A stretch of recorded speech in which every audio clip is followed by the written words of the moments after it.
हनुमान् श्रीपदो वायुपुत्रो रुद्रो नघोजरः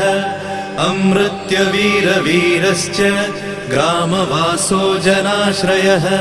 धनदो निर्गुणः शूरो वीरो निधिपतिर्मुनिः पिङ्गाक्षो वरदो वाग्मी सीताशोकविनाशकः शिवः शर्वत्परो व्यक्तो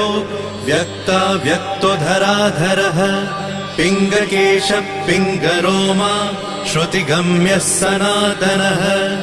अनादिर्भगवान् देवो विश्वहेतुर्जनाश्रयः आरोग्यकर्ता विश्वेशो विश्वनाथो हरीश्वरः भर्गो रामो रामभक्तः कल्याणप्रकृतिस्थिरः